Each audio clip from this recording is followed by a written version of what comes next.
तो बच्चों, जैसा कि आप जानते हैं कि नीट 2025 का जो पेपर है वो काफ़ी कठिन पूछा गया। और बायो का पेपर भी उतना आसान नहीं है। एनसीईआरटी से ही सवाल थे, लेकिन बहुत बेहतरीन पेपर एनटीए के द्वारा बनाए गए। दो सवाल ऐसे थे जो पूरी तरीके से आउट ऑफ एनसीईआरटी थे। एक क्वेश्चन जो ट्विंस वाला पूछा गया था वो पूरी तरीके से एनसीईआरटी के बाहर का था। और आईवीएफ के एडॉप्शन में जो ड्रॉबैक पूछी गई थी वो भी पूरी तरीके से एनसीईआरटी के बाहर से थी।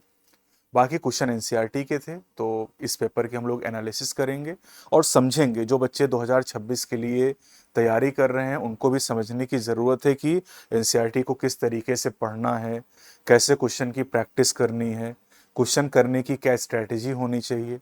क्योंकि केवल आप पढ़ के एनसीईआरटी नहीं कर सकते हैं। आपको एनसीईआरटी को समझना पड़ेगा, सीखना पड़ेगा, क्वेश्चन की प्रैक्टिस करनी पड़ेगी और क्वेश्चन लेवल वाले करने पड़ेंगे। ये नहीं सिंपल सिंपल वन लाइनर वाले क्वेश्चन।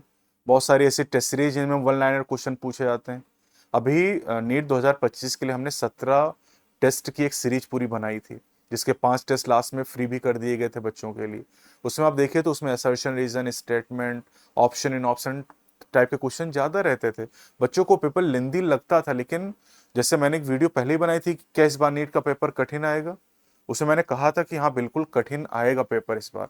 उम्मीद है इस बात की पूरी कि पेपर कठिन आएगा, और पेपर कठिन है यहाँ पर। लेकिन एनसीईआरटी से ही है, लेकिन एनसीईआरटी भी ऐसे ऐसे क्वेश्चन जगह से क्वेश्चन पूछे जहां पर बच्चा जनरली ध्यान नहीं देता है। जैसे रिडक्शनिस्ट बायोलॉजी वाला सवाल था। अब वो एनसीईआरटी में जहां से पूछा गया वहां बच्चा पढ़ता ही नहीं। वो शुरुआत में जहां पर यूनिट शुरू होती है वहां पर साइंटिस्ट के पहले ही पेज दिया जाता है, तो वहां जनरली पढ़ता ही नहीं। और हमेशा पढ़ाते समय reductionist biology, physico chemical approach, इसकी बात करता हूं। तो चलिए स्टार्ट करते हैं। यहां पर क्वेश्चन नंबर है 91। Complex 2 of mitochondrial electron transport chain is also known as. तो इलेक्ट्रॉन ट्रांसपोर्ट चेन में 5 कॉम्प्लेक्स होते हैं। जो कॉम्प्लेक्स 2 है, this is the succinic dehydrogenase. ये कॉम्प्लेक्स 2 है। यहाँ पर ये जो एनएडीएस डिहाइड्रोजिनेज है ये कॉम्प्लेक्स 1 को रिप्रेजेंट करता है। ये कॉम्प्लेक्स 2 जो पूछा ही गया आपसे, है ना। Cytochrome BC1 complex is the complex number 3। Cytochrome C oxidase is complex number 4। And complex 5 की अगर हम बात करते हैं तो ये है ATP synthase enzyme. ATP synthase. इनको याद करने के लिए मैंने निमोनिक भी आपको बता रखा है। निमोनिक भी लगातार मैं अपलोड कर रहा हूं, तो उनको भी आप जरूर ध्यान दीजिए। इससे चीजें याद करनी आसान हो जाएंगी आपके लिए। Polymerase chain reaction amplifies DNA following the equation. अब पीसीआर में क्या होता है, मेरे पास अगर एक डीएनए है तो पीसीआर में अगर एक साइकिल चलेगी तो बेटा 2 बन जाएंगे, 2 साइकिल चलेंगी तो 4 बन जाएंगे, 3 साइकिल चलेंगी तो 8 बन जाएंगे, है ना। 4 साइकिल चलेंगी तो 16 बन जाएंगे। इस तरीके से हर बार नंबर डबल हो जाता है। तो यानी यहां पर जो फॉर्मूला यूज होगा वो यूज होगा टू दी पावर n। यानी आप अगर देखो यहां पर n की जगह पर अगर मैं 1 2 3 4 प्लेस कर दूं, 2 की पावर अगर मैं 4 रख दूं, तो 2 की पावर 4 का मतलब 2 4 बार लिखा हुआ है, इसका ही मतलब होता है ना। तो आप देखो ये 2 दूनी 4 दूनी 8 दूनी 16 आंसर आ गया आपका 16। तो ये मैं एनसीईआरटी के बाहर नहीं कहूंगा। एनसीईआरटी ने कॉन्सेप्ट दिया हुआ है, टू द पावर n नहीं लिख के दिया हुआ है। लेकिन नीट का बच्चा होने के नाते ये थोड़ा सा हम दिमाग लगा सकते थे। ठीक, हो सकता है आप मेरी बात से सहमत ना हो कि भाई हम नहीं दिमाग लगाएंगे, एनसीईआरटी ने नहीं लिखा है। तो आप ठीक है मान लो एनसीईआरटी के बाहर, ठीक है। तो ये एक सवाल हो गया। पर दूसरा ये सवाल, अब इसका जिक्र तो कहीं है ही नहीं एनसीईआरटी में, दूर दूर तक। What are the potential drawbacks, कमियां क्या है, adoption of the IVF method. IVF method तो दिया है एनसीईआरटी में, लेकिन कह रहे हैं उसके एडॉप्शन में क्या ड्रॉबैक्स हैं, क्या कमियां हैं, क्यों लोग इतना ज्यादा अडॉप्ट नहीं करते हैं। और ऑप्शन भी 6 दे रखे हैं। ठीक, तो इसमें अगर थोड़ा सा एलिमिनेशन का हम लोग यूज करें तो क्या कर सकते हैं। देखो पहला तो एक ऑप्शन दिया है, नॉट अवेलेबल इन इंडिया। अब इंडिया में अवेलेबल तो आईवीएफ हर जगह आपको दिखाई देता है। टेस्ट ट्यूब बेबी प्रोग्राम हर जगह, टेस्ट ट्यूब बेबी वाला आजकल हॉस्पिटल में दिखाई देता है। तो ई तो नहीं हो सकता। अब ई नहीं हो सकता तो चौथा ऑप्शन यहां से आप नेग्लेक्ट कर सकते हैं, ठीक है। फिर और क्या क्या हो सकता है। एक ऑप्शन दिया है husband wife necessary for being donor, ऐसा तो जरूरी नहीं है। आईवीएफ में हस्बैंड वाइफ नहीं, कोई डोनर भी हो सकता है। वो एक मूवी थी विकी डोनर, तो उसमें वो हस्बैंड की जगह पर डोनेट कर सकता है अगर स्पर्म नहीं बन रहे हैं। वाइफ एग नहीं बना सकती तो किसी दूसरी फीमेल से ले लेगी। यानी सी भी यहां पर ड्रॉबैक नहीं है, तो सी आप नेग्लेक्ट कर दीजिए, तो ये ऑप्शन नेग्लेक्ट हो जाएगा, ये नेग्लेक्ट हो जाएगा। अब बचा एक ही ऑप्शन बचा, यानी बी डी एफ, यही आंसर हो जाएगा। हमेशा मैं पढ़ाते समय कहता हूं कि एलिमिनेशन मेथड आप यूज कर सकते हैं। ये सवाल अगर आपको नहीं भी आता था ना, तो ये कठिन सवाल है, मैं मान रहा हूं यहां पर कि बहुत कठिन सवाल है, आपसे पूछा नहीं जाना चाहिए था, लेकिन पूछा गया और सबसे पूछा गया। एक चीज तो ये क्लियर कर लीजिए कि जो पेपर कठिन था वो सभी के लिए कठिन था, आपके लिए नहीं था, तो सभी के लिए सवाल आया था। किसी ने भी नहीं पढ़ा होगा, किसी ने भी ये नहीं पढ़ा, क्योंकि ये तो एमबीबीएस के लेवल का सवाल है। एमबीबीएस में सवाल पढ़ाया जाता है, वहां पर आईवीएफ डिटेल में बताया जाता है, वो भी फाइनल ईयर में जाके, जब गायनी का सब्जेक्ट आता है। तो ये आपसे नहीं पूछा जाना चाहिए था, लेकिन थोड़ा सा अगर दिमाग लगाएंगे, एलिमिनेशन मेथड का यूज करेंगे तो ये हो जाएगा। क्योंकि भाई जो बच्चा नीट 2026 के लिए तैयारी कर रहा है, उसको तो ये पता होना चाहिए कि कैसे एलिमिनेट करना है ऑप्शन को। तो ये पूरी तरीके से आउट ऑफ एनसीईआरटी सवाल था, out of NCERT. What is the name of the blood vessel that carries deoxygenated blood from the body of heart in a frog? तो डीऑक्सीजनेटेड ब्लड को कह रहे हैं कि हार्ट तक कौन लेके आएगा। ठीक है, फ्रॉग के केस में फ्रॉग के 4 सवाल पूछे गए इस बार, बहुत ज्यादा वेट इसको दे दिया गया है।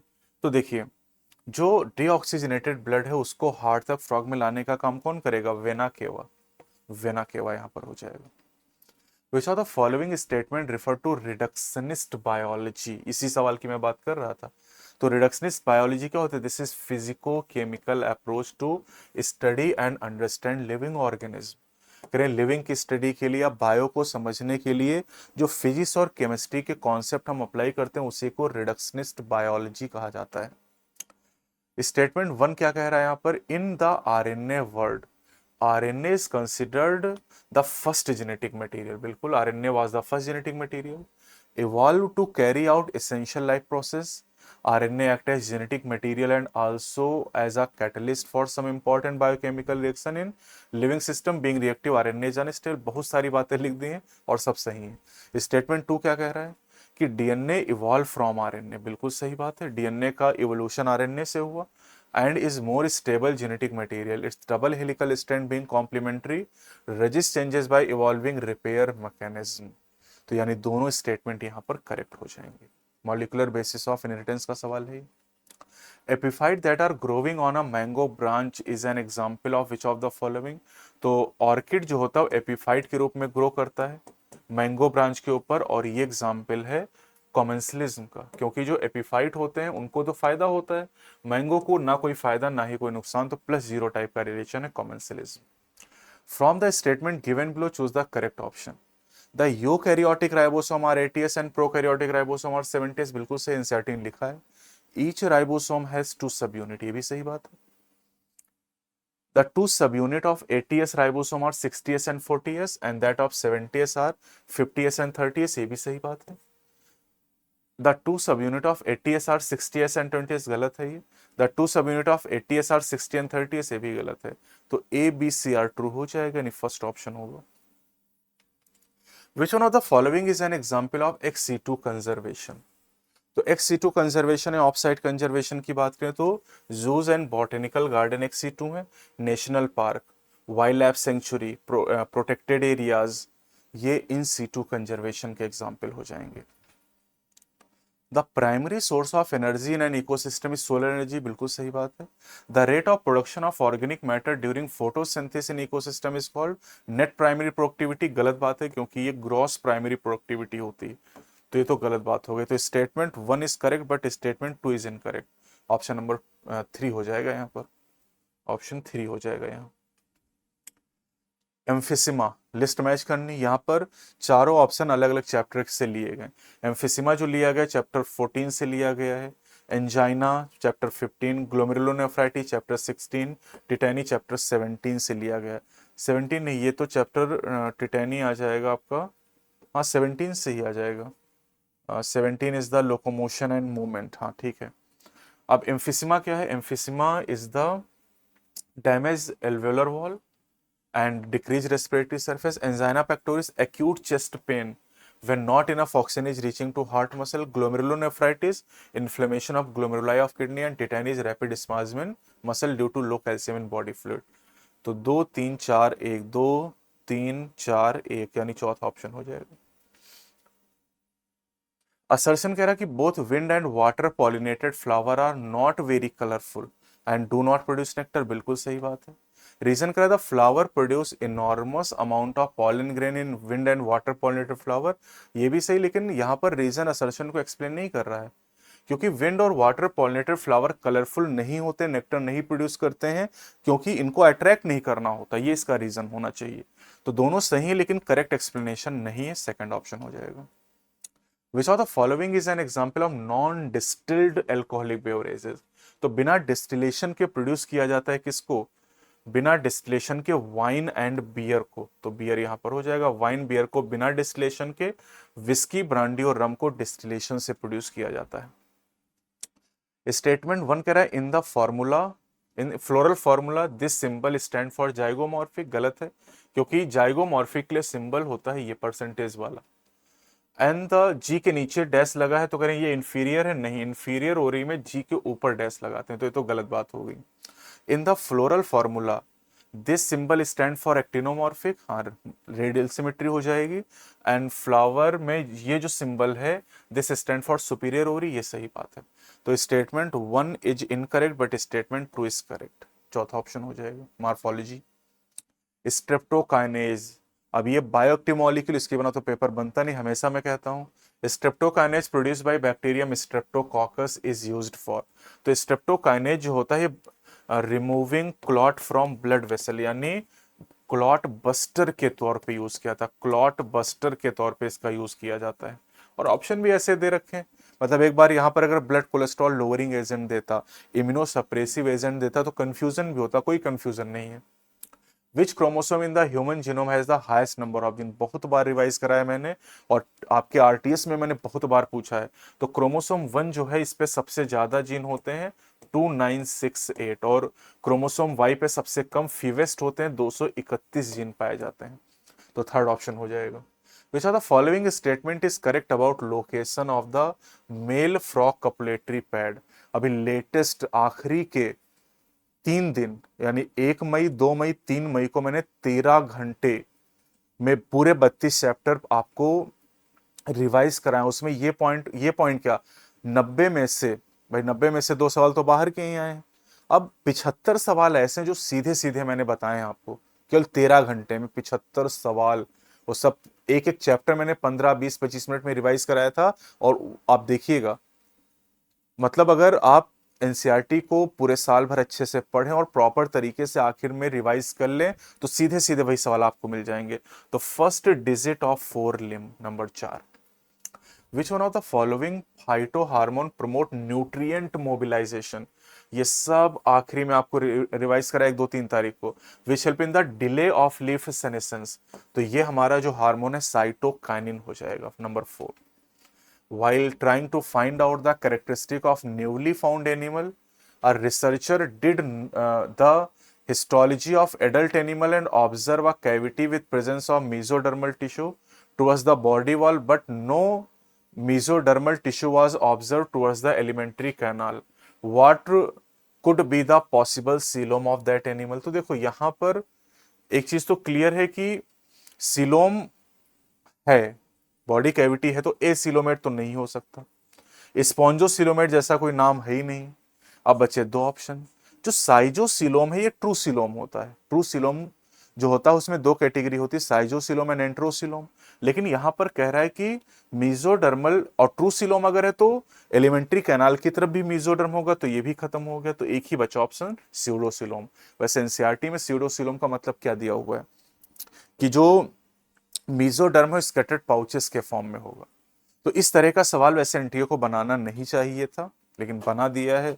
तो थोड़ा सा अगर हम दिमाग लगाएंगे, थोड़ा मतलब ज्यादा लगाना पड़ेगा दिमाग, थोड़े दिमाग से काम नहीं चलेगा।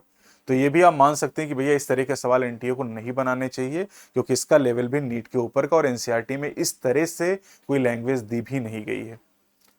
हेड, अब ये मैचिंग कॉलम टाइप क्वेश्चन है। मैचिंग के क्वेश्चन इस बार कम कर दिए और इसकी वजह से भी पेपर थोड़ा सा टफ हुआ।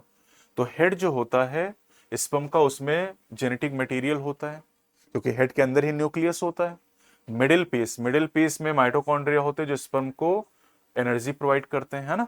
एक्रोसोम में एंजाइम होते हैं जो फर्टिलाइजेशन में मदद करते हैं, और टेल स्पर्म की मोटिलिटी प्रोवाइड करता है। तो 4 3 1 2, 4 3 1 2, ये ऑप्शन हो जाएगा number 1। Given below are the stages in the life cycle of pteridophyte. Arrange the following stages in correct sequence. टेरिडो की लाइफ साइकिल पूछी और ब्रायो की लाइफ साइकिल भी पूछी है, तो दोनों में आपको शुरू करना। ऑप्शन देख लो, बी से शुरू करेंगे, डी से, या ई से शुरू करेंगे। तो बी से अगर शुरू करते हैं, meiosis in the spore mother cell. Spore mother cell में मियोसिस होगी तो स्पोर बनेंगे, और स्पोर जर्मिनेट करके बनाएंगे प्रोथैलस। तो यानी बी से आप ए की तरफ चलोगे, प्रोथैलस। तो बी के बाद ए आएगा, ये दो ऑप्शन तो काट दो पहले ही। बी के बाद ए दोनों में दिया हुआ है। अब इसके बाद क्या आएगा, एग्जाम में तो ऐसे ही आपको करना है। अब देखो डी आएगा कि ई आएगा। प्रोथैलस है तो प्रोथैलस से लीफी स्टेज बनेगी, और जो लीफी स्टेज होगी फॉर्मेशन ऑफ, नहीं प्रोथैलस से लीफी क्या मतलब, सॉरी, लीफी स्टेज तो मॉसेज में होती है। अभी एक बात हो रही है किसकी, टेरिडोफाइट की। हाँ, तो प्रोथैलस के ऊपर सेक्स ऑर्गन आ जाएंगे, antheridia and archegonia, formation of archegonia and antheridia in gametophyte. जो प्रोथैलस हो गैमेटोफाइट ही है। अब इसके बाद क्या होगा, एंथ्रीडिया आर्चिगोनिया में गैमीट बनेंगे, और गैमीट बनने के बाद transfer of antherozoid to the archegonia in presence of water, और उसके बाद फर्टिलाइजेशन हो जाएगा। तो इसके बाद यानी ए के बाद क्या आएगा, ए के बाद बी, ए के बाद डी आएगा, डी के बाद ई आएगा, और ई के बाद सी आएगा, यानी फर्स्ट ऑप्शन होगा। तो ये अच्छे सवाल हैं और इनको करने में टाइम लगता है, और बायो में अगर टाइम लगेगा तो फिजिक्स केमिस्ट्री कैसे आप कर पाएंगे, ये भी तो है ना। और फिजिक्स में पेपर ऐसा बनाएगा जो कि बहुत ही हार्ड दे दिया गया। Cardiac activities of heart are regulated by, इस तरह के इन क्वेश्चन को कहते हैं option in option type question. 17 सवाल ऐसे पूछे हैं नीट ने, 17 सवाल, और 17 का मतलब ही कितने हो गए। अब एक एक पॉइंट अगर आप देखें तो एक एक सवाल के बराबर है 85 सवाल, तो यही हो गए 17 सवाल ही 85 बराबर हो गए। Cardiac activity of heart are regulated by nodal tissue, ठीक है। A special neural centre in the medulla oblongata, cardiovascular centre कहते हैं। Adrenal medullary hormone, yes, adrenaline and noradrenaline, adrenal cortical hormone, ये नहीं होते हैं। तो ए बी सी यहां पर करेक्ट ऑप्शन हो जाएगा, A B C only, first option. Which of the following organ can not fix nitrogen, तो नाइट्रोजन फिक्सेशन का काम एजोटोबैक्टर करता है। Free living bacterium Azotobacter, Azospirillum. Nostoc, Anabaena, Oscillatoria, cyanobacteria nitrogen fix करते हैं। ये सब माइक्रोब्स इन ह्यूमन वेलफेयर में लिखा है। वॉलवॉक्स नाइट्रोजन नहीं फिक्स करता है, डी ओनली हो जाएगा, यानी सेकंड ऑप्शन हो गया आपका। और जो आंसर आप करते हैं ना उसको 1 2 3 4 में करने की आदत डालिए। पता चला कि एबीसीडी में बहुत सारी किताबें आप पढ़ते हो उसमें एबीसीडी में आंसर दिए हुए हैं। अब ये आपने कर लिया, मान लो डी कर लिया, अब आप पता चला डी लगाए पड़े हैं। डी मतलब आपने चौथा लगा दिया आंसर की में, तो गलत हो जाएगी, सेकंड पे डी दिया हुआ है। तो ऐसी किताबों से आप क्वेश्चन करिए जिनमें ऑप्शन 1 2 3 4 में दिए हुए हैं, मेन ऑप्शन जो आपको करने हैं। कई किताबों में यहां पर क्या देते हैं, यहां पर ऐसे 1 2 3 4 लिख देंगे 5, और यहां पर ABCD लिख के देंगे, तो ये पैटर्न एकदम गलत है। स्टेटमेंट 1 कह रहा है transfer RNase and ribosomal RNase do not interact with mRNA। Transfer RNA and ribosomal RNA do not interact with mRNA। तो एमआरएनए से ट्रांसफर आरएनए तो इंटरेक्ट करता है, दोनों इंटरेक्ट करते हैं भाई। ट्रांसफर आरएनए टीआरएनए, तो एमआरएनए पे कोड होते हैं ना, और टीआरएनए आके एंटी कोडॉन से उसको रीड करता है इस तरीके से। तो ये तो गलत बात हो गई यहाँ पर, ठीक है। राइबोसोमल आरएनए, ये तो राइबोसोम बनाता, और राइबोसोम भी तो राइबोसोम की स्मॉलर सब यूनिट एमआरएनए से अटैच करती, तभी तो ट्रांसलेशन स्टार्ट होता है। स्टेटमेंट 2 कह रहा RNA interference take place in all eukaryotic organism as a method of cellular defence, ये सही बात है। हाँ बिल्कुल सही बात है ये। तो statement 1 is incorrect but 2 is correct, यानी चौथा ऑप्शन यहां पर हो जाएगा। नेक्स्ट क्वेश्चन है कि यहां पर एक प्लाज्मिड आपको दिया गया है, of an alien piece of DNA is inserted at EcoR1 site, which of the following strategies will be chosen to select the recombinant colonies?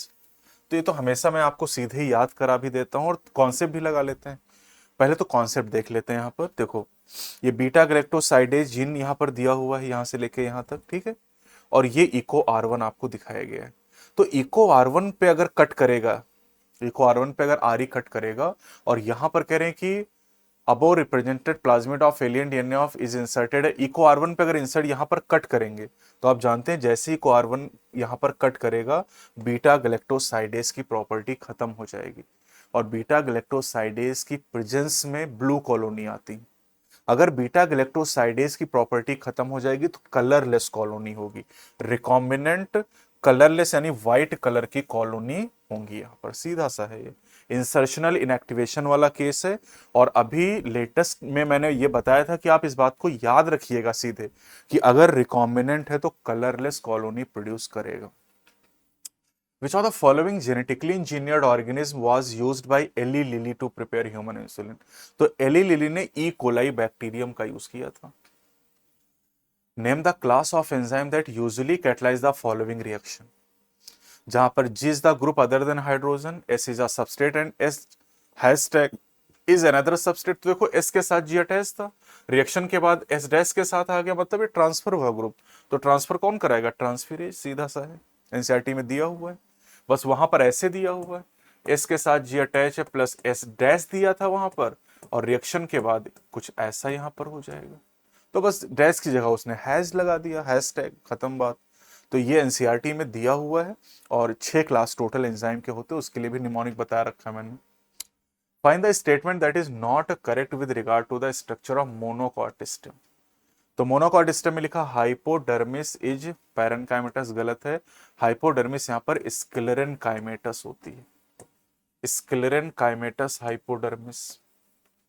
Dicot stem में कॉलन काइमेटस होती है, यहां पर sclerenchymatous. Vascular bundle scattered है, vascular bundle are conjoint and closed है, phloem parenchyma absent, ये सब सही है। पहला ये आंसर आपका हो जाएगा not correct. Correct sequence of event in the life cycle of bryophytes. तो ब्रायोफाइट में अब यहां पर जो ऑप्शन दिए गए देखो, या तो डी से शुरू करोगे या बी से शुरू करोगे। तो बी देख लो क्या है, attachment of gametophyte to substrate. D में क्या है, फॉर्मेशन ऑफ स्पोरोफाइट, नहीं, attachment of gametophyte to substrate, यानी बी से शुरू करना। बी के बाद ई, दोनों में दिया हुआ है, तो ई मतलब release of antherozoid into water. Gametophyte पे सेक्स ऑर्गन है, एंथ्रोजॉइड वाटर में रिलीज होंगे। इसके बाद दोनों में ए दे रखा है, यानी fusion of antherozoid with egg, A पे आ जाओगे। अब ए के बाद डिसाइड करना है कि ए के बाद सी होगा या डी होगा। तो फ्यूजन हो गया, फ्यूजन के बाद क्या होगा, फ्यूजन के बाद फॉर्मेशन ऑफ स्पोरोफाइट, डी आ जाएगा। और उसके बाद reduction division to produce haploid spore. Sporophyte में जो कैप्सूल होगा उसके अंदर स्पोर मदर सेल में मियोसिस होगी, हैप्लॉइड स्पोर बनेंगे, और स्पोर जनरेट करके फिर गैमेटोफाइट बना देंगे, वहीं से फिर आ जाएंगे वापस। तो थर्ड ऑप्शन हो जाएगा। Which is correct option in option type question है ये। Computed tomography and magnetic resonance imaging detect cancers of internal organ, एकदम सही बात है। सीटी स्कैन, एमआरआई, रेडियोग्राफी, ये सब इंटरनल ऑर्गन्स के लिए यूज किए जाते हैं। Chemotherapeutic drugs are use to kill non cancerous cell, नहीं, कैंसरस सेल को किल करने के लिए यूज करते हैं। Alpha interferon activate the cancer patients immune system and help in destroying the tumour, ये सही है। Chemotherapeutic drug are biological response modifier, नहीं, अल्फा इंटरफ्रॉन मॉडिफायर होता है। In the case of leukaemia blood cell count are decrease, नहीं, increase हो जाता है। तो केवल ए और सी यहां पर करेक्ट हो जाएंगे, A and C only, fourth option. Centromere, centromere पे काइनेटोकोर होते हैं, यानी इसका रोल कहां पर हो जाएगा, सेल डिवीजन में इसका रोल होगा सेंट्रोमियर का। सिलियम सेल मूवमेंट में, क्रिस्टी माइटोकॉन्ड्रिया में, और सेल मेम्ब्रेन फास्फोलिपिड बाइलेयर। तो 2 3 1 4, 2 3 1 4, चौथा ऑप्शन हो जाएगा। क्लोरोफिल, ये तो खूब मैंने याद कराया पेपर क्रोमेटोग्राफी में, ये पिगमेंट आपको इनका कलर, क्लोरोफिल ए होता है ब्राइट टू ब्लू ग्रीन, ठीक है। क्लोरोफिल बी होता है ब्लू ग्रीन, येलो ग्रीन होता है, ठीक है, येलो ग्रीन। उसके बाद कैरोटीनॉइड होता है येलो टू येलो ऑरेंज, और जेंथोफिल होता है येलो कलर का। यानी 3 3 हो जाए, 3 1 2 4, 3 1 2 4, सेकंड ऑप्शन हो जाएगा यहाँ, second option. Find the correct statement. In human pregnancy the major organ system are formed at the end of 12 weeks. Major organ system are formed, हाँ बिल्कुल, फर्स्ट ट्राइमेस्टर हो गया ये, 12 weeks. In human pregnancy the major organ system are formed at the 8 week. अब देखो 8 week का तो कुछ दिया ही नहीं है एनसीईआरटी में, ठीक है। 8 वीक का नहीं, 8 वीक मतलब हो गया आपका 8 वीक मतलब सेकेंड मंथ, हाँ दिया हुआ है, लेकिन ये गलत है। मेजर ऑर्गन सिस्टम जो बनते हैं 12 वीक के बाद बनते हैं। इन human pregnancy heart is formed after 1 month of gestation, सही है। इन human pregnancy limbs and digit develop by the end of second month, हाँ ठीक है। इन human pregnancy the appearance of here is usually observe in the 5th month, ये भी सही है। तो बी गलत है, बाकी तो सब सही है यहाँ पर, ये चौथा ऑप्शन हो जाएगा। In the seed of serial, serial rice wheat ये सब सीरियल के एग्जाम्पल है। मेज, the outer covering of endosperm separate the embryo bye a protein rich layer called, ये वो जो मेज ग्रेन दिया गया उसमें दिया गया एलिरॉन लेयर सेपरेट करती है। ये भी बहुत बढ़िया डायग्राम दिया था, यहाँ पर पी और डी दिखाया गया था। पी कह रहे हैं जो प्रॉक्सिमल कॉन्वोल्यूटेड ट्यूब्यूल और डी डिस्टल कॉन्वोल्यूटेड ट्यूब्यूल है। और इसमें क्या होगा, तो इसके लिए मैंने एक नियम आपको बताया था कि एरो अगर अवे लगे तो एब्जॉर्प्शन को बताएंगी, री एब्जॉर्प्शन, और टूवर्ड्स सिक्रीशन को बताएंगी। तो देखो प्रॉक्सिमल कॉन्वोल्यूटेड ट्यूब्यूल में देखो वाटर को क्या दिया है, वाटर को दिया है टूवर्ड्स, मतलब ये सिक्रीशन कह रहा है, तो गलत है, वाटर का सिक्रीशन तो नहीं होगा। यहां पर आप देख सकते हैं वाटर का, तीसरे ऑप्शन में अगर देखो तो पोटेशियम हाइड्रोजन और अमोनिया का सिक्रीशन हो रहा है, यहां पर NaCl को सिक्रीट किया जा रहा है, ये भी गलत हो गया, ठीक है। यहां पर देखो वाटर को सिक्रीट किया जा रहा है, ये भी नहीं हो सकता है।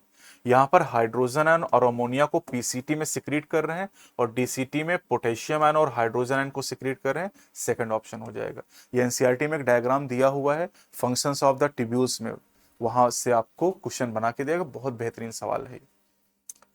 Identify the part of bioreactor which is used as foam breaker from the given figure, ये सवाल मैंने आरटीएस टेस्ट सीरीज में कई बार पूछा है। तो फोम ब्रेकर ही यहां पर लगे हुए हैं, जो सी आपको दिखाया गया है, ये फोम ब्रेकर को रिप्रेजेंट कर रहा है। थर्ड ऑप्शन में सी आपको दिया हुआ है, कहां पर, फोर्थ ऑप्शन में। इसलिए मैं कहता हूं कि ABCD में आंसर ना करें, हमेशा 1 2 3 4 में आंसर करना है। यहां पर असर्शन क्या करा, typical unfertilised angiosperm embryo sac at maturity is 8 nucleate and 7 cell, सही है। The egg apparatus has 2 polar nuclei, ये गलत बात है।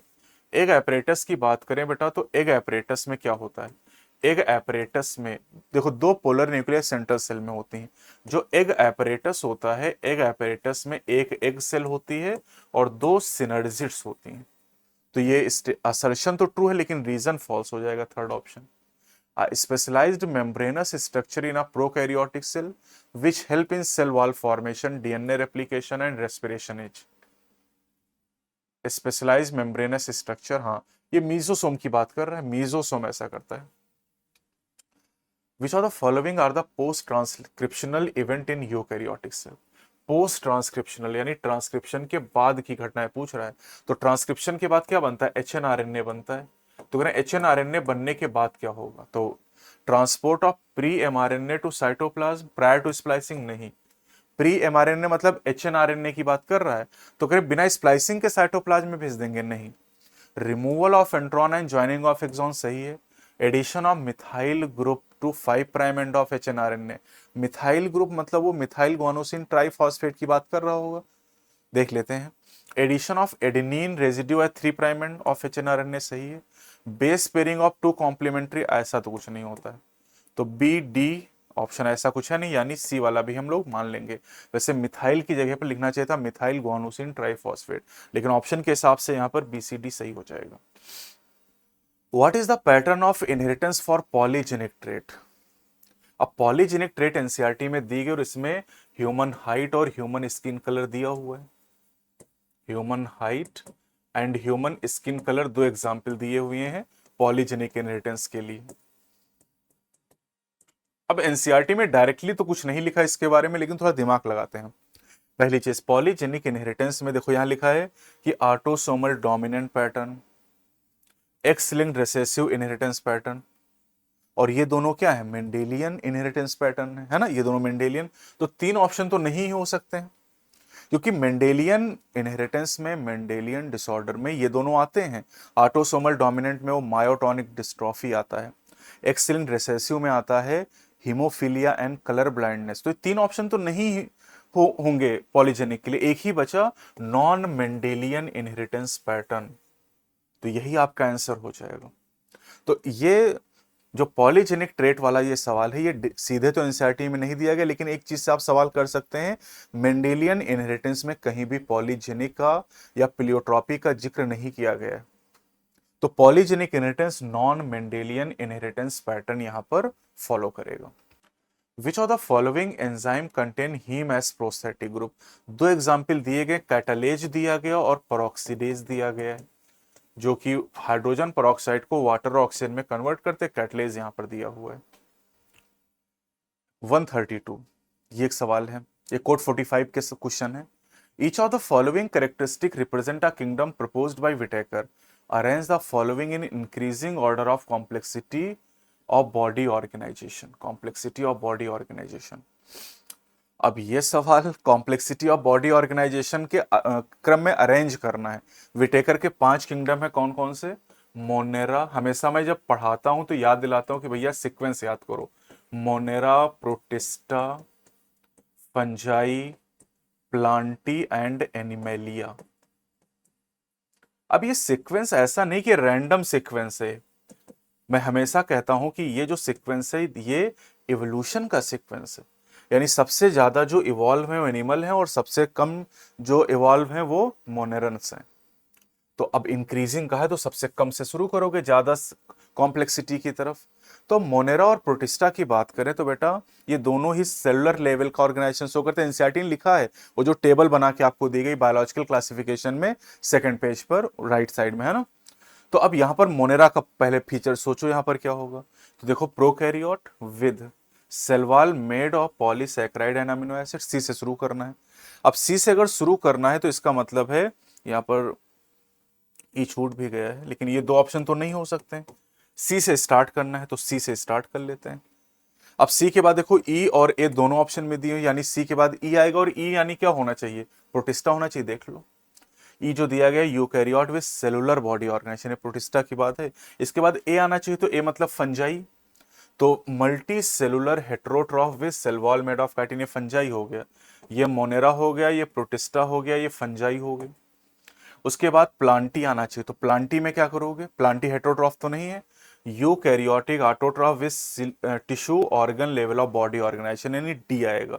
और उसके बाद हेट्रोट्रॉफ विद टिश्यू ऑर्गन या organ system level of body organisation, यानी बी आएगा, सेकंड ऑप्शन हो जाएगा। अब इस क्वेश्चन में ये जितने पॉइंट लिखे हैं ये सब एनसीईआरटी में टेबल में दिए हुए हैं, लेकिन इसमें जो ये कहा है ना कि arrange the following in increasing order of complexity of body organisation, ये बात एनसीईआरटी ने डायरेक्ट तो नहीं लिखी है, लेकिन अगर आप एनसीईआरटी को पढ़ते हैं, समझते हैं उसको, तो आपको ये पता चल सकता है। तो ये पूरी तरीके से तो हम ये नहीं कह सकते कि एनसीईआरटी के, और ऑप्शन भी उसने ऐसे बनाए हैं कि आप आसानी से पता लगा सकते हैं। बस इसमें वो फाइलोजेनेटिक रिलेशनशिप जो एनसीईआरटी में लिखा हुआ है, इवोल्यूशनरी रिलेशनशिप, अगर उस रिलेशन को आप ध्यान रखते हैं, जैसे आप पढ़ते हैं कि प्लांटी में 5 डिवीजन है, एल्गी, ब्रायो, टेरिडो, जिम्नो, एंजियो, तो ऑब्वियस है एल्गी सबसे प्रिमिटिव है और एंजियो सबसे एडवांस है। तो सीक्वेंस का कुछ ना कुछ बेनिफिट होता है अगर आप सही से याद करते हैं। फाइकोमाइसिट, एस्कोमाइसिट, बेसिडियोमाइसिट, ड्यूटेरोमाइसिट, सीक्वेंस याद करेंगे, सब इवोल्यूशन के सीक्वेंस दिए हुए हैं, तो यानी यहां पर सेकंड ऑप्शन हो जाएगा। अगला सवाल है 133, who is known as father of ecology in India? तो ये बात इकोलॉजी में दी गई है एनसीईआरटी में, Ramdev Mishra is called father of ecology in India. अच्छा, बाकी जो ऑप्शन है वो एनसीईआरटी में दूर दूर तक है भी नहीं, तो थोड़ा सा कॉमन सेंस भी लगाएंगे तब भी सवाल हो जाएगा। Alfred Hershey and Martha Chase, Hershey and Chase, क्या बताया, DNA genetic material confirmation. Euchromatin, euchromatin is loosely packed and light stained. Frederick Griffith Streptococcus pneumoniae पे एक्सपेरिमेंट किया, heterochromatin densely packed and dark stained, यानी 4 3 1 2, third option. Neoplastic characteristic of cells refers to, तो neoplastic cell, mass of proliferating cell, rapid growth of cell, invasion and damage to the surrounding tissue, those confined to original location, नहीं, original location पे confined नहीं रहती, क्योंकि ये neoplastic cell जो होती है मलिग्नेंट ट्यूमर की होती है, इनमें मेटास्टेसिस पाई जाती है। तो करेक्ट ऑप्शन हो जाएगा A B C only. Statement 1 कह रहा था DNA fragment extracted from gel electrophoresis can be used in construction of recombinant DNA, सही है। Smaller size DNA fragment are observe near anode, बिल्कुल। While larger fragment are found near the wells in an agarose gel, ये भी दोनों बातें सही हैं, तो both statement are correct. Adenosine, adenosine क्या है, न्यूक्लियोसाइड हो जाएगा, बायोमोलिक्यूल में दे रखा है। एडिनाइलिक एसिड न्यूक्लियोटाइड हो जाएगा, एडेनिन नाइट्रोजन बेस हो जाएगा, बाकी alanine is the amino acid, है ना। तो 3 2 1 4, 3 2 1 4, 3 2 1 4। द रिडक्टिव डिवीजन मतलब reduction division for the human female gametogenesis start earlier than that of male gametogenesis, बिल्कुल। फीमेल गैमेटोजेनेसिस जो है ना वो एम्ब्रियोनिक स्टेज में स्टार्ट होती, और मेल गैमेटोजेनेसिस प्यूबर्टी आने पर। The gap between the first meiotic division and the second meiotic division is much shorter for male compare to female, बिल्कुल सही बात है। फीमेल में पहला मियोटिक डिवीजन स्टार्ट होता है लेकिन अरेस्ट हो जाता है प्रोफेज 1 में, और फिर प्यूबर्टी आने पर स्टार्ट होता है। The first polar body associated with the formation of primary oocyte, नहीं, फॉर्मेशन ऑफ सेकेंडरी oocyte के समय पहली पोलर बॉडी निकलती है। LH surge lead to disintegration of endometrium and onset of menstrual bleeding, नहीं, LH सर्ज से ovulation होता है। एंडोमेट्रियम का ब्रेकडाउन होता है कॉर्पस ल्यूटियम के डीजेनरेट होने से, जिससे प्रोजेस्टेरॉन का लेवल फॉल करता है। तो करेक्ट ऑप्शन कौन सा हो जाएगा, A and B are true. Option भी ऐसे दे रखे हैं कि आप कर सकते हैं आसानी से। All living member of class Cyclostomata are. These are ectoparasite on fishes. Assertion क्या कह रहा है कि the primary function of Golgi body is to package the material made by endoplasmic reticulum and deliver it to intracellular target and outside the cell, सही, primary function हो गया। Vesicle containing material made by the endoplasmic reticulum fuse with the cis face of Golgi body and they are modified and released from the trans face of Golgi body, ये भी सही है। लेकिन primary function Golgi body का packaging करना है, क्योंकि उसमें सिस ट्रांसफेस ऐसा नहीं, तो एक्सप्लेनेशन तो नहीं है, ये सेकंड ऑप्शन हो जाएगा। Scutellum, this is cotyledon of monocot seed, मतलब वो जो ग्रासेस होते हैं उनमें स्कोटेलम कहते हैं कॉटलिडन को। Non albuminous seed ground nut में हो जाएंगे। एपीब्लास्ट, एपीब्लास्ट, एपीब्लास्ट का हमको दिया नहीं, लेकिन पेरिस्पर्म हम जानते हैं परसिस्टेंट न्यूसिलस होता है। एपीब्लास्ट रूडिमेंट्री कॉटलिडन, यही मैच ही करेगा, बाकी तीन बातें तो एनसीईआरटी में दी हुई हैं। तो 2 2 3 2 3 4 1, 2 3 4 1, ये ऑप्शन हो जाएगा पहला। असर्शन करा all vertebrates are chordate but all chordates are not vertebrate, सही बात है क्या, बिल्कुल सही बात है। The members of subphylum Vertebrata possess notochord during the embryonic period. The notochord is replaced by cartilaginous or bony vertebral column in adult, ये भी सही है। और all vertebrate are chordates and all chordate are not vertebrate, इसका reason ये है, हाँ बिल्कुल, रीजन एक्सप्लेन यहाँ पर असर्शन को कर रहा है, तो पहला ऑप्शन हो जाएगा। Identify the statement that is not correct, ठीक है। Each antibody has 2 light and 2 heavy chain, सही है, इसी इसको लोग कहते हैं H2L2। The heavy and light chain are held together by disulfide bond, ये सही है। Antigen binding site is located at the C terminal region of antibody molecule, ये N टर्मिनल की तरफ होता है, ये गलत बात हो गई। Constant region of heavy and light chain are located at C terminus of antibody molecule, तो ये बात अब ये गलत है, तो फिर ये सही होगा, क्योंकि एंटीजन बाइंडिंग साइट अगर आप देखेंगे तो क्लियरली आपको एनसीईआरटी के डायग्राम में दिखाई देगा, लिख के भले नहीं बताएगा, तो तीसरा ऑप्शन यहाँ पर सही हो जाएगा आपको। Silencing of specific mRNA is possible via RNAi because of, अब ये जो साइलेंसिंग वाला सवाल है ना, आरएनए इंटरफेरेंस, ये भी 2 सवाल पूछे गए, है ना, एक ये सवाल है और एक सभी यूकैरियोट में ये पाया जाता है तरीका। तो because of complementary double standard RNA. Gene R and Y follow independent assortment. If this produce round yellow seed and this produce wrinkled green seed, what will be the phenotypic ratio at the F2 generation? तो सीधा सवाल है, 9:3:1 का ratio आता है। Histones are rich in, histone किस में rich होती हैं? हिस्टोन रिच होती हैं, इसके लिए निमोनिक बताया था भाल, BHAL, यानी बेसिक प्रोटीन होती है हिस्टोन, आर्जिनिन और लाइसिन में रिच होती हैं। लाइसिन एंड आर्जिनिन यहाँ पर दिया हुआ है।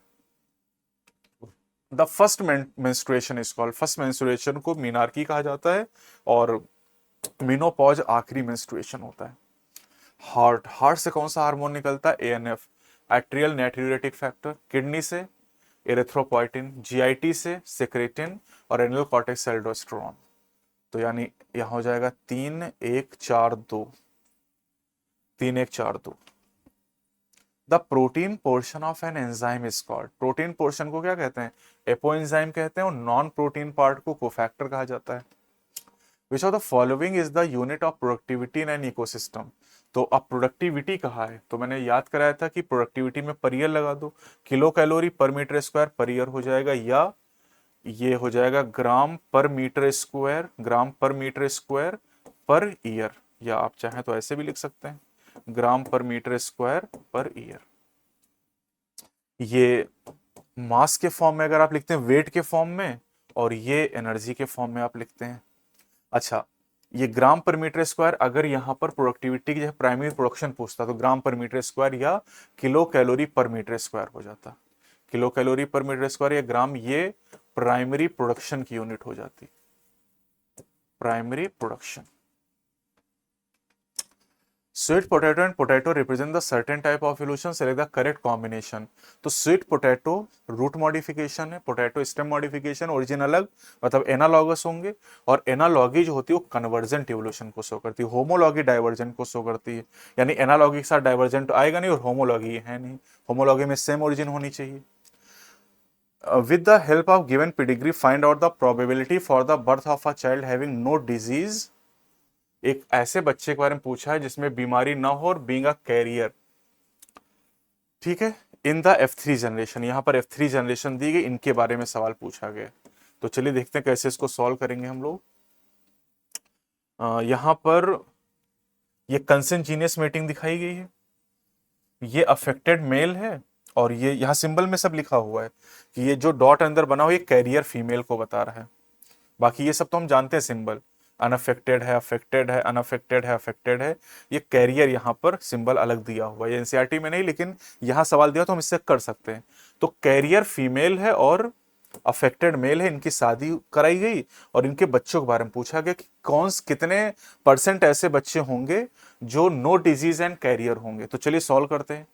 कैरियर मदर है, कैरियर फीमेल है, और अफेक्टेड मेल है, अफेक्टेड मेल। अब यहां पर दो सिचुएशन बन सकती हैं। कैरियर फीमेल अगर है तो अगर हम लोग हीमोफीलिया का केस मान लें तो XHX, और अफेक्टेड मेल मान लें तो XH और XH हो जाएगा, और अफेक्टेड है मेल कह रहे हैं ना तो XHY। अब पनेट स्क्वायर बना लेते हैं, गैमीट बनाते हैं, और पनेट स्क्वायर तो इसके दो तरह गैमीट XHX, और इसके दो तरह गैमीट XHY। यहां पर सॉल्व कर लेते हैं पनेट बना के। तो ये हो गया XH, ये हो गया XHY, ये हो गया XHX, और ये हो गया XY। अब यहां पर लिख लेते हैं कौन क्या बना, ठीक है। तो ये है अफेक्टेड, ठीक, अफेक्टेड है ये कैसा है? अफेक्टेड। ये है कैरियर, और ये है नॉर्मल, ठीक है। तो affected female, affected male, affected male, normal male, and carrier female. तो अगर इसको हम यहां पर अप्लाई कर दें, ये देखो सिंबल स्क्वायर दिया है, स्क्वायर मतलब मेल, सर्कल फीमेल। तो पूछा क्या है? नो डिजीज एंड कैरियर, बीमारी ना हो और कैरियर हो। तो ये दो तो बीमार हैं, ये कैरियर नहीं है और बीमार भी नहीं, ये कैरियर है और नो डिजीज। तो कैरियर तो है लेकिन इसको बीमारी नहीं है, तो 4 में से एक है नहीं, 1/4, 1/4। चलिए अगले सवाल पे चलते हैं। असर्शन में कह रहा cells of tapetum possess dense cytoplasm and generally have more than one nucleus, सही है। Presence of more than one nucleus in the tapetum increases the efficiency of nourishing the developing microspore mother cell, लिखा है। जबकि developing pollen grain होना चाहिए। तो ये तो गलत बात हो गई, डेवलपिंग पॉलन ग्रेन्स यहाँ पर होने चाहिए, तो ये तो गलत बात हो गई यहाँ पर, यानी assertion is correct but reason is false, third option हो जाएगा। How many meiotic and mitotic division need to occur for the development of a mature female gametophyte from megaspore mother cell in an angiosperm. तो megaspore mother cell जो होती है इसमें meiosis होती है, और मियोसिस होने से मेगास्पोर बनते हैं, 4 बनते, 3 डीजेनरेट हो जाते हैं। एक फंक्शनल मेगास्पोर में 3 बार माइटोसिस होती है, 3 माइटोसिस। तो एक मियोसिस होगी, एक मियोसिस होगी और 3 माइटोसिस होगी। अब जब 3 लिखा है तो 3 को ऐसे लिखना चाहिए था, माइटोसिस। प्लूरल फॉर्म में ई लगाते हैं, यहाँ पर आई नहीं लगाते हैं, तो ग्रामेटिकल मिस्टेक भी यहाँ पर है। ये 2 मियोसिस ऐसे नहीं लिखेंगे, 2 मियोसिस लिखनी है तो फिर इसको ऐसे लिखा जाना चाहिए था। Which are the following is an example of zygomorphic flower. Zygomorphic में आपको पूरी फैमिली ही पता है, फैबेसी। पी बीन, कैसिया, गुलमोहर, तो पी यहां पर दिया है। बाकी पिटूनिया, धतूरा, चिली तो सोलेनेसी के मेंबर हैं। सोलेनेसी में एक्टिनोमॉर्फिक फ्लावर होते हैं। After maturation in primary lymphoid organ, the lymphocyte migrate for interaction with antigen to secondary lymphoid organ like। तो secondary lymphoid organ के लिए मैंने निमोनिक बताया था सिम्प्लास्ट, सिम्प्लास्ट ऐसे लिखना था। सिम में एस का मतलब क्या हो गया, सेकेंडरी, और प्लास्ट में PLAST। तो P for pair patches, L for lymph node, A for appendix, S for spleen and T for tonsil. और बोन मैरो और थाइमस से तो प्राइमरी होते हैं, सेकेंडरी पूछा है तो CDE यहां पर हो जाएगा, चौथा ऑप्शन हो जाएगा। Bone marrow and thymus are the primary lymphoid organ. अगला सवाल है यहां पर statement base. Fig fruit is a non vegetarian fruit as it has enclosed fig wasp in it. नहीं, ऐसा तो नहीं, नॉन वेजिटेरियन ऐसा तो कुछ मेंशन नहीं है। Fig wasp and fig tree exhibit mutual relationship, ये सही बात है। Fig wasp completed it's life cycle in fig fruit, नहीं, उसके अंदर लाइफ साइकिल नहीं कंप्लीट करती है। जो फिग वेस्प होती है इसके जो लार्वा होते हैं, ये लार्वा डेवलप होने के बाद फिग फ्रूट से बाहर आ जाते हैं और अपनी लाइफ को पूरा करते हैं, तो ये भी गलत बात हो जाएगी। तो both statement are incorrect. What is the main function of the spindle fibre during mitosis. तो माइटोसिस स्पिंडल फाइबर क्या करते हैं, क्रोमोसोम को अपोजिट पोल पे ले जाते हैं to separate the chromosome. Actually chromatid होती हैं जिनको हम फ्यूचर क्रोमोसोम मानते हैं। Which one of the following is the characteristic feature of gymnosperm, naked seeded होते हैं, तो seeds are naked. Consider the following statement regarding function of adrenal medullary hormone। Adrenal medullary hormone का मतलब हो गया adrenaline and nor adrenaline. It causes pupillary constriction, नहीं, pupillary dilation कराने का काम करता है। इट इज हाइपरग्लाइसेमिक हार्मोन, बिल्कुल ये ग्लाइकोजन का ब्रेकडाउन करता है, इससे ब्लड में ग्लूकोज बढ़ता है, hyperglycaemic. It causes piloerection, it increases strength of heart contraction, तो यानी BCD सही हो जाएंगे, BCD only. Why can't insulin be given orally to diabetic patient? अब ये बात एनसीईआरटी ने लिखा नहीं, लेकिन आपसे सवाल जरूर पूछा है, तो वहां मैं बताता हूं कि इंसुलिन तो प्रोटीन है, और प्रोटीन अगर खा लोगे तो स्टमक में डाइजेस्ट हो जाएगी। It will be digested in the GIT में डाइजेस्ट हो जाएगा। टेरिडोफाइट, टेरिडोफाइट की अगर बात करें तो टेरिडोफाइट का एग्जाम्पल है साल्विनिया। ब्रायोफाइट का एग्जाम्पल है पॉलीट्राइकम। एंजियोस्पर्म का एग्जाम्पल है यहाँ पर साल्विया, और जिम्नो का जिंगो हो जाएगा।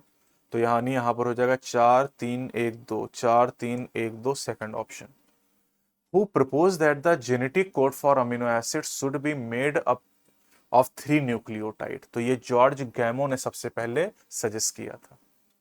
The evil quartet causes of biodiversity loss से 4 कॉज होते हैं, habitat loss and fragmentation, over exploitation, alien species invasion and co extinction. एक C2 कंजर्वेशन में क्या आ जाएगा, क्रायो प्रिजर्वेशन। लेंटिना क्या हो जाएगा, alien species invasion and dodo extinct हो चुका है मॉरिशस से पिछले 500 वर्षों के दौरान। तो 3 1 2 4, 3 1 2 4 ये ऑप्शन हो जाएगा। Which of the following hormone released from the pituitary is actually synthesized by in the hypothalamus? तो ये दो हार्मोन होते हैं एडीएच एंड ऑक्सीटोसिन, ये दो हार्मोन सिंथेसाइज होते हैं हाइपोथैलेमस से, एक्सोनली पोस्टीरियर पिट्यूटरी तक ले जाए जाते हैं और स्टोर किए जाते हैं। तो एडीएच यहाँ पर ऑप्शन दिया हुआ है।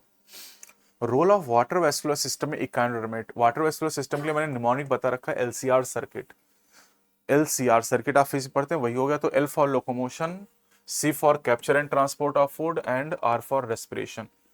तो ए एंड सी ओनली हो जाएगा, A and C only.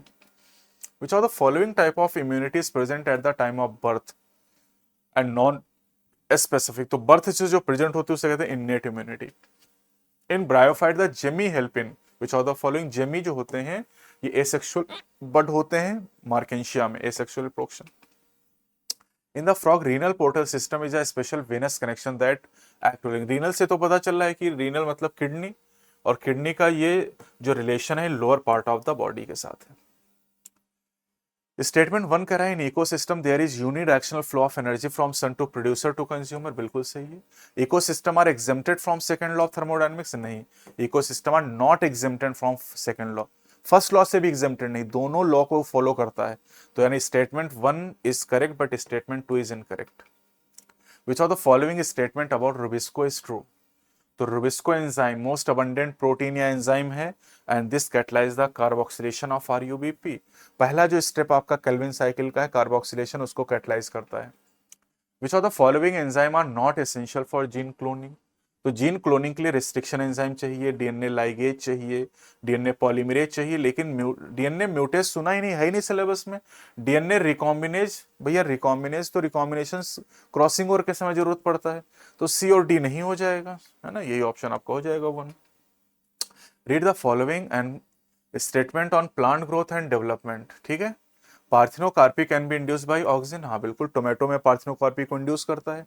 Plant growth regulator can be involve in promotion as well as inhibition of growth, हाँ बिल्कुल, कुछ रेगुलेटर होते हैं जो प्रमोटर होते हैं और कुछ इनहिबिटर होते हैं, ऑक्सीजन, जिब्रेलिन, साइटोकाइनिन प्रमोटर होते हैं, और इनहिबिटर की बात करें तो एब्सिसिक एसिड होता है, इथाइलिन तो दोनों कैटेगरी में फिट हो सकता है। D differentiation is a pre requisite for redifferentiation, हाँ भैया, पहले अगर डी डिफ्रेंसिएशन नहीं होगा तो रीडिफ्रेंसिएशन कैसे होगा, तो ये बहुत जरूरी होगा। Abscisic acid is plant growth promoter नहीं है, B is inhibitor. Apical dominance promote the growth of axillary bud, नहीं, एपिकल डोमिनेंस जो होता है वो ऑक्सीजन कॉज करता है और ये सप्रेस करता है एक्सिलरी बड की ग्रोथ को। तो करेक्ट पूछा है, correct statement A B C correct हो जाएंगे, पहला ऑप्शन हो जाएगा। Which factor is important for termination of transcription? तो टर्मिनेशन के लिए रो फैक्टर होता है, रो फैक्टर। सिग्मा जो होता है S for sigma, S for start, मैंने ऐसे बताया था, और रो में आर फॉर रोकना, तो टर्मिनेशन टर्मिनेशन कराएगा, यानी जो ट्रांसक्रिप्शन उसको रोक देगा। ये बहुत बढ़िया सवाल है। फ्रॉक्स रेस्पायर, फ्रॉक के 4 सवाल आए हैं। Frogs respire in water by skin and buccal cavity and on land by skin, buccal cavity and lungs. Choose the correct answer from the following. तो देखो, frog respire in water by skin not buccal cavity, ये तो हो गया गलत इतना। And on land by skin, buccal cavity and lungs, ये सही बात है। The statement is true for water but false for land, गलत बात। The statement is true for both, गलत बात। Statement is false for water but true for land, yes, ये बात सही है। ये स्टेटमेंट वाटर के लिए एकदम गलत है लेकिन लैंड के लिए एकदम सही है। नेक्स्ट क्वेश्चन हमारा है यहाँ पर, twins are born to a family that live next door to you. अगर आपके घर के अगले दरवाजे पर ट्विंस रहते हैं, the twins are a boy and a girl, which of the following must be true. अब ये एनसीईआरटी के एकदम बाहर का सवाल है, आउट ऑफ एनसीईआरटी। तो मेरे हिसाब से 2 ही सवाल ऐसे हैं जो आपके एनसीईआरटी के पूरी तरीके से बाहर से आए। इसको आप चाहे तो मान लीजिए, लेकिन मुझे लगता है कि अगर आप एनसीईआरटी को थोड़ा सा समझते हैं, फील करते हैं, तो ये कर लेंगे। ये भी आप थोड़ा सा दिमाग लगा के कर सकते हैं, ये एकदम आउट ऑफ एनसीईआरटी का है, इसमें भी थोड़ा सा दिमाग आप लगा सकते थे। तो चलिए इस सवाल पे आते हैं, ये एकदम आउट ऑफ एनसीईआरटी क्वेश्चन है, ठीक है। अब एनसीईआरटी में एक वर्ड का जिक्र किया गया, जब आप पढ़ते हैं डीएनए फिंगरप्रिंटिंग, तो वहां पर मोनोजाइगोटिक ट्विंस का जिक्र किया गया है। और वहां पढ़ाते समय हमेशा मैं ट्विंस के बारे में आपको बताता हूं कि 3 तरह के ट्विंस होते हैं, monozygotic twins, dizygotic twins and Siamese twins. तो मोनोजाइगोटिक ट्विंस जो होते हैं वो एक ही जाइगोट से डेवलप होते हैं, कैसे समझिए, जैसे यहां पर ये मान लीजिए एग है और ये स्पर्म है, एग और स्पर्म फ्यूज हुए और इनके फ्यूजन से जाइगोट का फॉर्मेशन हो गया। This is the zygote, zygote.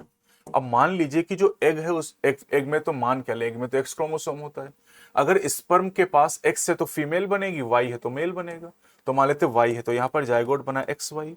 अब इस जाइगोट में आप जानते हैं क्लीवेज होते हैं, और क्लीवेज होने से दो ब्लास्टोमियर बनी, और इन दोनों ब्लास्टोमियर में एक्स वाई जाएगा। अब ये दोनों ब्लास्टोमियर अगर पूरी तरीके से सेपरेट हो जाएं, एक ये ब्लास्टोमियर अलग हो गई, एक ये ब्लास्टोमियर अलग हो गई, ये एक्स वाई और ये एक्स वाई। अब ये दो ब्लास्टोमियर अलग हो गए और दोनों से बच्चे डेवलप हो गए। इससे एक बच्चा डेवलप हुआ और इससे एक बच्चा डेवलप हुआ, है ना। इससे जो बच्चा डेवलप हुआ चिंटू, और इससे जो बच्चा डेवलप हुआ पिंटू।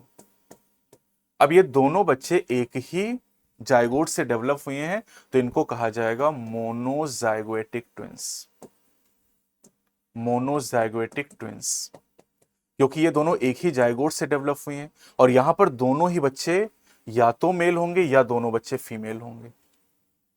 मतलब यहां पर आप समझो ना कि अगर ये एग में एक्स और वाई वाई यहां पर स्पर्म में भी एक्स होता तो ये जाइगोट एक्स एक्स बनता, और यहां भी एक्स एक्स जाता, यानी दोनों बच्चे जो होते वो दोनों बच्चे यहां पर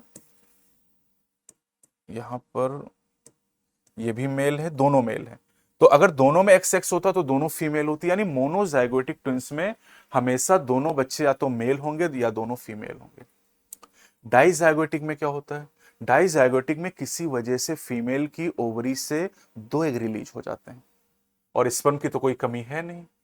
तो एग है ये और ये स्पर्म है। एग में तो एक्स ही होगा और स्पर्म जो है उसमें एक्स हो सकता है या वाई हो सकता है।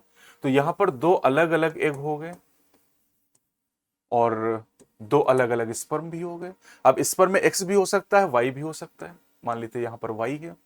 तो अब ये दोनों अगर फ्यूज करेंगे तो इनके फ्यूजन से जो जाइगोट बनेगा वो एक्स एक्स बनेगा, मतलब लड़की होगी। और यहां पर इनके फ्यूजन से जो बनेगा वो एक्स वाई जाइगोट बनेगा, यानी लड़का बनेगा। तो यहां पर ये जो दो बच्चे पैदा हो रहे हैं इनको कहेंगे dizygotic twins, dizygotic twins.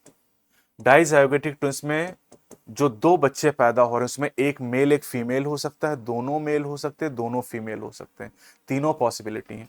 Monozygotic में या तो दोनों मेल होंगे या दोनों फीमेल होंगे। यहां पर सेक्स हमेशा सिमिलर होगा, यहां पर सेक्स सिमिलर हो भी सकता है और नहीं भी हो सकता है। अब आपसे सवाल क्या पूछा है कि twins are born to a family and the twins are a boy and a girl. तो अगर बॉय या गर्ल हैं तो फिर इन्हें डाइजाइगोटिक कहते हैं, या फिर यहां पर दिया फ्रेटर्नल ट्विंस, तो इन्हें डाइजाइगोटिक या फ्रेटर्नल ट्विंस कहा जाएगा, second option. Which are the following microbe is not involve in the preparation of household product. तो हाउस होल्ड प्रोडक्ट में देखो लैक्टोबैसिलस दूध को दही में बदलता है ना। सैक्रोमाइसिस सेरेवाइसी ब्रेड बनाने के लिए यूज करते हैं। प्रोपियोनी बैक्टीरियम सेरेमेनाई वो चीज बनाने के लिए यूज किया जाता है ना, स्विस चीज, प्रोपियोनी बैक्टीरियम सेरेमेनाई। तो इनका तो यूज करते हैं। एस्परजिलस नाइगर ये इंडस्ट्रियल में, और ट्राइकोडर्मा भी इंडस्ट्रियल में। तो नॉट इन्वॉल्व, तो ए एन सी हो जाएगा यहां पर, A and C only. Progesterone, progesterone corpus luteum से निकलता है, रिलैक्सिन ओवरी से निकलता है, melanocyte stimulating hormone pars intermedia से, और कैटेकोलामिन एड्रेनल मेडुला से। यानी 4 2 1 3, 4 2 1 3 पहला ऑप्शन। स्टेटमेंट 1 कह रहा है यहां पर कि the blue coloured colonies have DNA insert in the plasmid and they are identified as recombinant colony. नहीं भैया, अभी बताया था ना, रिकॉम्बिनेंट कलरलेस होंगी। The colonies without blue colour have DNA insert in the plasmid and are identified as recombinant. बिल्कुल दो सवाल पूछे हैं, सेम यही दो सवाल पूछे आपसे कि जो कलरलेस होंगी वो कौन होंगी, तो रिकॉम्बिनेंट कॉलोनीज कलरलेस होंगी। Statement 1 is incorrect but 2 is correct. Last question, which of the following equation represent the Verhulst Pearl logistic growth of population. तो विरहुस्ट पर लॉजिस्टिक ग्रोथ जो है ये dn over dt equal to R N K minus N over K, ये equation हो जाएगी second number. तो ये आपका पूरा सोल्यूशन हो गया नीट 2025 के लिए बेटा। और आपने देखा कि एनसीईआरटी को अगर आप सही से पढ़ेंगे तभी इस तरह के पेपर आप कर पाएंगे। और नीट में मुझे लगता है कि लेवल को अप किया जाएगा, है ना, क्योंकि आपने देखा नीट 2024 में 67 स्टूडेंट के 720 नंबर आ गए। तो इन सारी चीज़ों को देखते हुए एनटीए ने कुछ ऐसे चेंजेस किए हैं, और इसलिए आपको अब सही तरीके से एनसीईआरटी की लाइन और हर एक चीज़ समरी, हर एक चीज़ आपको अच्छे से पढ़नी पड़ेगी और कॉन्सेप्ट सीखने पड़ेंगे। केवल रट्टा मारने से काम नहीं चलेगा। मतलब आप ऐसे टीचर से पढ़ो जिसने खुद भी रट्टा मार लिया और आपसे भी कह रहा रट्टा मार लो, रट्टा मारने से आप बहुत सारे सवाल नहीं कर पाओगे। अब ये सब सवाल रट्टा मार के आप नहीं कर सकते हैं। वो इको R1 वाला जो कराया था वो सब रट्टा थोड़ी मार के आप कर लोगे। इसके लिए अब ये जो क्वेश्चन कई सारे ऐसे होते हैं जहां पर आपको दिमाग लगाना पड़ता है। दिमाग लगाएंगे, केवल रट्टा मार लें कुछ दिन में भूल जाएगा, समझ के थोड़ा सा चीजों को याद करेंगे। अब म्यूटेज जैसे ये एनसीईआरटी में लिखा ही नहीं, तो हम थोड़ा सा इसको एलिमिनेट करके इस तरीके से क्वेश्चन कर सकते हैं। नीट 2026 के लिए 9 मई से बैच शुरू होगा, और अगर आप तैयारी शुरू करना चाह रहे हैं तो इसके लिए आप रिजल्ट का वेट मत करिए। आपको पता है कि आपका नंबर उतना अच्छा नहीं जिससे सिलेक्शन हो पाए, तो आप अपना महीना बर्बाद मत करिए। यहाँ बहुत सारे बच्चे क्या करते, रिजल्ट का वेट करते, उसमें एक महीना निकल जाता है। तो आप टाइम वेस्ट मत करिए। अगर एक महीने आप पढ़ेंगे तो आप दूसरे बच्चों से थोड़ा सा आगे रहेंगे। और सिलेक्शन के लिए ऐसा नहीं कि आखिरी के 1-2 महीने आप पढ़ लेंगे तो हो जाएंगे। मैंने देखा शुरुआत में बच्चा बहुत मेहनत करता है और लास्ट में बहुत मेहनत करता है, शुरुआत के 1-2 महीने और लास्ट में आखिरी महीने में। नहीं होगा सिलेक्शन इससे। पूरे साल भर आपको कॉन्स्टेंटली लगना पड़ेगा। तो जितनी जल्दी आप स्टार्ट करेंगे सिलेक्शन के चांसेस उतने ज्यादा होंगे।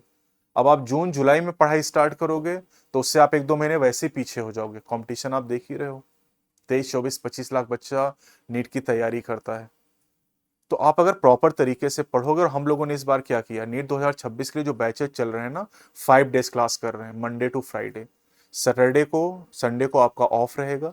सैटरडे को आप पूरे 5 दिन का रिवीजन करिए, संडे को आप टेस्ट दीजिए। और संडे हर संडे टेस्ट होगा भी नहीं, ऑल्टरनेट संडे होगा। तो एक संडे आपके पास अपने लिए भी टाइम रहेगा। क्योंकि मैंने देखा कि जब वो मंडे टू सैटरडे क्लासेस होती, संडे को टेस्ट होता है, तो बच्चा फिर कुछ दिन के बाद एग्जॉस्ट हो जाता है, उसको लगता है कि यार ये क्या चल रहा है। तो इसीलिए एक दिन आपके लिए अपने खुद के लिए टाइम होना चाहिए, रिवीजन करने के लिए प्रॉपर टाइम होना चाहिए। और आपने देखा कि आखिरी के 32 दिन में जो हम लोगों ने क्रैश कोर्स चलाया था, 32 डेज में फिजिक्स केमिस्ट्री बायोलॉजी का एक एक चैप्टर कंप्लीट कराया गया, और वहां से सीधे सीधे सवाल आपको मिले हैं सारे। तो अगर 32 दिन में पूरा सिलेबस हम कवर कर सकते हैं आखिर में, तो अगर साल भर की हम बात करें तो साल भर में कम से कम, अगर बहुत प्रॉपर, ये तो खैर क्रैश कोर्स था, लेकिन अगर प्रॉपर आप पढ़ें तो 3-4-5 बार तो आसानी से सिलेबस को कंप्लीट कर सकते हैं। हम लोग का टारगेट क्या है, 9 मई से शुरू करेंगे, और आपका जो सिलेबस है वो मान के चलिए कि 9 फरवरी तक कंप्लीट कर देंगे। तो 8-9 महीने की ड्यूरेशन में प्रॉपर तरीके से आप पढ़िए, क्वेश्चन की प्रैक्टिस करिए। और इस बार वो फिजिक्स केमिस्ट्री में तरीका ऐसा बना रहे हैं बायो की तरह, कि हर क्वेश्चन के नीचे स्पेस होगा, वहीं पर सॉल्व करिए। चैप्टर वाइज आपको मॉड्यूल मिलेगा, चैप्टर वाइज, ये नहीं कि एक साथ बोरा भर के दे दिया गया ले जाओ पोथी रख दिया आप। चैप्टर वाइज मिलेगा, एक चैप्टर खत्म होगा तभी अगला मिलेगा। चैप्टर में 200-250 सवाल होंगे फिजिक्स केमिस्ट्री में, और उसी के नीचे स्पेस होगा, उसी स्पेस में आप सॉल्व करिए। कोई अलग कॉपी नहीं बनानी है, कोई अलग किताब नहीं बनानी है। एक ही मॉड्यूल के अंदर आपकी थ्योरी भी होगी, सर जो लिखाएंगे वो लिखना भी होगा, कुछ चीजें पहले से लिखी होंगी, एनसीईआरटी के डायग्राम बने होंगे, क्वेश्चन पहले से लिखे होंगे, और आपको जो सोल्यूशन है वो उसमें लिखना होगा। उसके लिए नीचे जगह छोड़ी होगी, जैसे कि क्रैश कोर्स में कराया जा रहा था, उसी को और अपग्रेड किया जाएगा। क्रैश कोर्स में हर दिन में एक चैप्टर कराना था। अब जब पूरा फुल फ्लेजेड आप पढ़ेंगे, पूरे 9 महीने का जो कोर्स आप पढ़ेंगे, तो वहां पर प्रॉपर तरीके से ज्यादा क्वेश्चन की प्रैक्टिस होगी। तो इसलिए अगर आप शुरू करना चाह रहे हैं नीट 2026 की तैयारी, तो 9 मई से बैच स्टार्ट हो रहा है, उसको आप ज्वाइन करिए। और बहुत ज्यादा ऑनलाइन के चक्कर में आप मत पड़िए, क्योंकि आपने देख ही लिया होगा कि आपने जो पढ़ाई की है किस तरीके से आप पढ़े हैं। मतलब क्रैश कोर्स में भी बहुत सारे बच्चे ऐसे थे जिन्होंने ऑफलाइन में ज्वाइन किया। ऑफलाइन में करीब 300 बच्चों ने ज्वाइन किया था, और आखिरी में आते आते 70% बच्चों ने हार मान ली। अगर वो लगे रहते तो कुछ ना कुछ इंप्रूवमेंट होता। तो अगर आप शुरू करें तो फिर शुरुआत से लेकर अंत तक साथ में लगे रहें। कुछ नहीं समझ में आ रहा, टीचर के पीछे लगे, ये नहीं कि ऑफलाइन में आप पढ़ रहे हैं और ऑनलाइन में वीडियोस देख रहे हैं। वहां पे अलग अलग हमने कोई टॉपिक पढ़ाया आपको और आपको समझ में बात आ गई, कोई बात नहीं समझ में आई तो आप जाके यूट्यूब पे सर्च कर रहे हैं। ये सब काम मत करिए। पूरा विश्वास करिए और जिस टीचर से पढ़िए उसी से सब कुछ पढ़िए। आप 10 जगह भागेंगे तो कुछ नहीं होगा। जिस तरह का पेपर आया है तो उस पेपर को देखते हुए थोड़ा सा दिमाग लगाइए। और ऑनलाइन में क्योंकि उस तरह का सपोर्ट आपको मिल नहीं पाएगा, तो ऑफलाइन में आप कोशिश करिए कि ऑफलाइन में करें। अगर नहीं पॉसिबल है, दिक्कत है, तो आप मिलके बताइए कि सर ये प्रॉब्लम है।